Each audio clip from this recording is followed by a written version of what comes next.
Storms knocked out power to hundreds of thousands in the state over the weekend. Many of them are still in the dark. Here in West Michigan, there are still about 3,000 people without power on the Consumers Energy outage map. The company had 600 crews prepped ahead of the weekend storms. Here to talk with us right now about all of this and what the work crews are doing to restore power is Matt Johnson. Matt, thank you for joining us. Yes, thanks for having me. Happy to be here. Well, you had a lot of crews lined up and ready. So how do power companies prepare ahead of storms like this? You knew it was coming.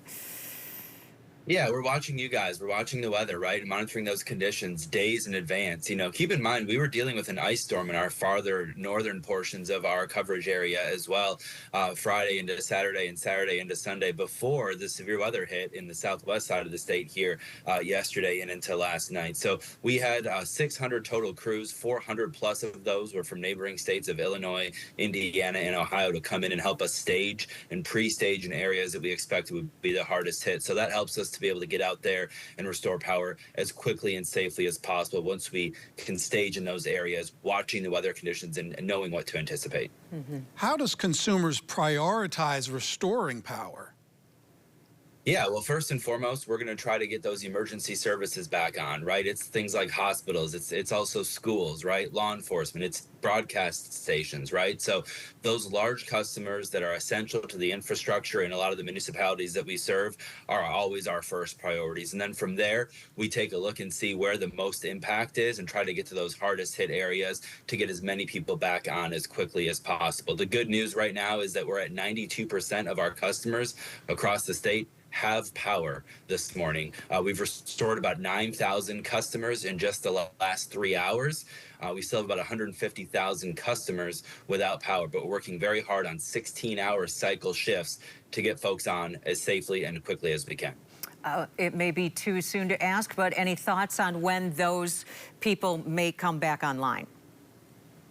Yes, our goal is to get as many people as we can back online by the end of the day tomorrow, Tuesday.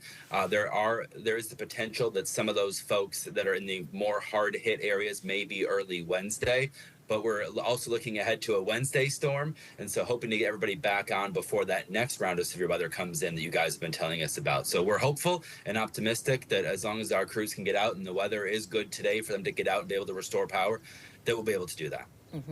Matt, what should people do if they see downed power lines? Yeah, great question. Well, first and foremost, if there's an immediate danger, certainly call 911.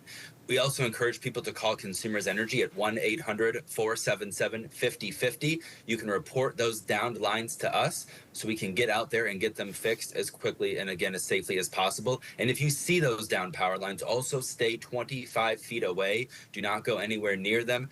Give our crews who are out there working hard with their hard hats on and their equipment out in the trucks, give them space to work. You know, we might have to close some roads, might have to make some arrangements to be able to get in there. So we appreciate people's patience and flexibility during what we know is a challenging time for everybody who doesn't have their power right now. Okay. Well, Matt Johnson, thank you so much for joining us, and thank you for all the work that you are doing out there. We appreciate that.